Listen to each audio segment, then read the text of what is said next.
اور ایک دور تھا جب جرمنی میں اسی حکمت کے پیش نظر انہوں نے امتحان وغیرہ کا قصہ ہی اڑا دیا تھا. جس دور کے ناٹسی سائنسدان بنے ہیں وہ کہتے ہیں مطالعہ کرو بس کثرت سے, ہمیں صرف یہ چاہیے کہ یہ ثابت ہو جائے کہ تم نے کیا ہے مطالعہ. اتنا وہ صرف سوال کیا کرتے تھے. امتحان یہ ہوتا تھا تم نے کتنی کتابیں پڑھی ہیں, اور اس پر جو کتابیں پڑھے ہوئے تھے وہ ایک دو سوال سے پتہ کر لیتے تھے کہ یہ پڑھی ہوئی ہے کہ نہیں. یادداشت کی بحث نہیں ہوا کرتی تھی. جو وسیع مطالعہ ہے یہ اللہ تعالیٰ کے فضل کے ساتھ ذہن کو جلا بھی بخشتا ہے اور نتائج میں ٹھوکر سے باز رکھتا ہے, کیونکہ جو تنگ سڑک کی علمی معلومات ہیں وہاں اگر اسی سڑک پر چلتے ہوئے آپ نتائج نکالیں گے تو گرد و پیش کے جو کچھ ہو رہا ہے, جو اس پر اثر انداز ہو سکتا ہے یا ہو چکا ہے, تو آپ کے علم میں نہیں ہوگا, اس لیے غلط نتائج نکلیں گے. یہی وجہ ہے کہ جب یونان میں فلسفہ اپنے عروج پر تھا تو یونانی فلسفی کسی ایک مضمون سے وابستہ نہیں تھے. وہ زندگی کے ہر موضوع میں دلچسپی رکھتے تھے. افلاطون ہو, ارسطو ہو, سارے جتنے بھی تھے, ان کا مطالعہ کریں حیران ہوں گے کہ خدا سے شروع کر کے دہریت کے آخری درجے تک جو بھی سوچیں ہوئی ہیں سب پر ان کی نظر تھی. سائنس پر نظر تھی, نیچر قدرت پر بھی, اور فزکس پر بھی, اور کیمسٹری پر بھی, اس زمانے میں جس حد تک ہو سکتی تھی. تو ان کی سوچ کا جو عروج ہے وہ دراصل بنیاد کی وسعت سے تعلق رکھتا ہے. اس لیے میں آپ نے بہانہ مجھے دے دیا ایک, میں نصیحت کرتا ہوں ساری جماعت کو کہ اپنا مطالعہ وسیع کریں.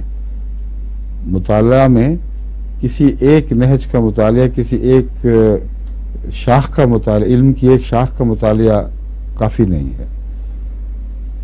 وسیع نظر سے جو کچھ بھی ہے آپ کو دلچسپی ہونی چاہیے, ہم پڑھیں, ہمارا علم بڑھے, اور اس کا فائدہ ہوگا. پھر اس کے بعد آپ اپنے علم کو جب دوبارہ پڑھیں گے تو آپ حیران ہوں گے کہ کتنی سوچ کی نئی راہیں نکلی ہیں اس سے. سمجھے ہیں؟ زمانہ جو ٹیلی ویژن کا میں نے کہا تھا, یہ اصل شکوہ ہے کہ لوگوں کو پرواہ کوئی نہیں کہ اپنے بچوں کو وہ ہر وقت ٹیلی ویژن سے جڑا ہوا دیکھتے ہیں اور گھبراتے نہیں, پریشان نہیں ہوتے. یہ بھی نہیں سوچتے کہ ٹیلی ویژن میں اکثر کہانیاں اور اکثر دلچسپ بنائی ہوئی حکایتیں فرضی ہیں, ان میں کوئی بھی حقیقت نہیں. اور بسا اوقات وہ جو تحقیق کے نام پر چیزیں پیش کرتے ہیں وہ بھی جھوٹی اور بنائی ہوئی ہوتی ہیں. مثلا کبھی آ جائے گا کہ وزٹرز فرام اسپیس, ایلینز ہیں باہر سے آنے والے, اور U F Os, unidentified objects, اور جو بھی کہانیاں اکثر بنائی ہوئی ہیں مصنوعی.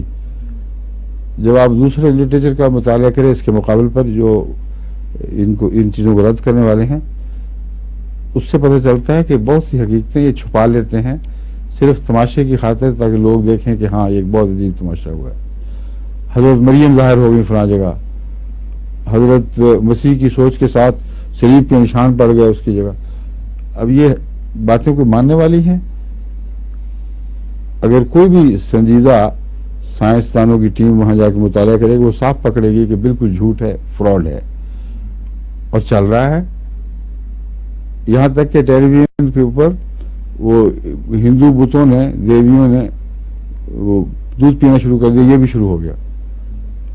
اور بعض بیوقوفوں نے, میں حیران رہ گیا, احمدی پرانے مجھ سے سنجیدگی سے سوال کیے کہ کیا واقعتاً یہ ہوا ہے. میں نے کہا انا للہ و انا الیہ راجعون. آپ کا تو کیا گیا ہے؟ یہ بھی ایک شرک کی قسم ہے کہ اس قسم کے مشرکانہ خیالات کو انسان ایک لمحہ کے لیے بھی یہ سمجھے کہ ہو سکتے ہیں. یہ سارا ٹیلی ویژن کا قصور ہے. جنوں بھوتوں کے قصے, وہ جو ویمپائرز آتی ہیں اور خون چوسنے والیاں, اور اسپیس سے آنے والے, اور پھر وہ بیٹ مین اور دیٹ مین اور فیٹ مین, یہ سارے قصے پاگل ہو گئی ہے ہماری اگلی نسل بالکل. ماں باپ کو ہوش ہی کوئی نہیں. ان کو مطالعہ پہ ڈالیں چاہے وہ پریوں کی کہانیاں پڑھیں، مگر ان کی کہانیوں میں بھی ایک سبق ہوا کرتا تھا پرانی، جو یہ کلاسیکل لٹریچر کی شان ہے، پڑھنے والا جانتا تھا کہ کہانی ہے، کبھی بھی اس نے اس کو حقیقت نہیں سمجھا. بچے بھی پڑھتے تھے، وہ جانتے تھے کہ یہ پریوں کی بات کہانی ہے، لیکن کہانیوں کے اندر سبق تھے. اور یہ جو ہینڈرسن کیا نام ہے اس کا پورا، جو ڈینمارک کا بہترین کہانیاں لکھنے والا، ہینس کرسچن اینڈرسن، اس کی کہانیوں میں بھی دلچسپی ہے، لطف ہے، سوچ کی لہریں ہیں، مگر وہ بیوقوفی نہیں جو آج کل ٹیلی ویژن کی کہانیوں میں ہے. پھر یہ جس نے لکھی ہے مشہور کتاب ایلس ان ونڈرلینڈ، میتھمیٹیشین تھا یہاں کا، انگلستان کا، اس کی زبان دیکھیں، بہت کچھ سکھاتی ہے. وہ جو لطائف ہیں اس کے، وہ بڑے گہرے اور زبان کے پن ہیں. اور پھر ایک سوسائٹی کو بعض دفعہ بعض جگہ ننگا بھی کیا گیا ہے. اور لیلی پوشنز ہیں، ایک فرضی آئلینڈ کے لوگ. یہ ساری کہانیاں بظاہر کہانیاں ہیں، مگر ان کے اندر ایلیگریز یعنی تمثیلات ہیں، اپنے وقت کے اوپر تنقید ہے، بعض خاص قسم کے بگڑے ہوئے معاشرے کے اوپر چوٹیں لگائی گئی ہیں، اور کھل کر بات بھی نہیں کی گئی تاکہ پکڑے نہ جائیں، اور کہہ بھی دی گئی ہے. شیکسپیئر ہے، اس کا مطالعہ بھی ختم ہو گیا. حالانکہ شیکسپیئر کو جو اتنا بڑا مقام ملا ہے، کوئی وجہ ہے، یوں تو نہیں کہ ساری قوم پاگل ہو گئی ہے. بعض سیاستدانوں نے یہاں تک کہا کہ اگر ہمیں یہ کہا جائے کہ شیکسپیئر رکھنا یا اپنی کالونیز، تو ہم شیکسپیئر رکھیں گے. اس سے بڑا ٹریبیوٹ کیا ہو سکتا ہے؟ لیکن پتہ ہی نہیں وہ چیز کیا ہے. اس لیے نہ ادب کا شوق رہا، نہ شعر و شاعری کا، اور جو اس میں گھٹیا رہ گئی ہیں چیزیں، وہ ٹیلی ویژن پہ یا فلموں میں آتی ہیں. اس کی نہایت گھٹیا قسم، وہی محاورے بن رہے ہیں، وہی سوچیں بن رہی ہیں. اب ہندوستان کا جو ٹیلی ویژن ہے اتنا غلیظ، اتنا مخرب الاخلاق اور بےہودہ بے معنی، اس میں نہ ادب ہے، نہ ذوق ہے، نہ کوئی پوئٹری ہے، کچھ بھی نہیں، شعر و شاعری نہیں. نہیں، محسوس نہیں کرنے لگے. وہ تو یہ فخر کر رہے ہیں کہ پاکستان ہم نے یہ جنگ جیت لی ہے. تمہارے دانشور ہمارے ٹیلی ویژن کی گند دیکھتے ہیں، اور تمہارا معاشرہ ختم ہو چکا ہے. اب یہ بات چھوڑ دو کہ اسلامی معاشرے کے لیے اس کو الگ ملک کی ضرورت تھی. اب تو تم ہمارے ملک کا حصہ بن گئے اس معاشرے میں، اس گندگی میں، تو پاکستان کہاں رہا؟ یہ کس نے تان کیا تھا؟ وہ جو گاندھی کی، نہ وہ اندرا کی بہو ہے شاید، اسی نے کہا تھا نا یہ، اسی نے کہا.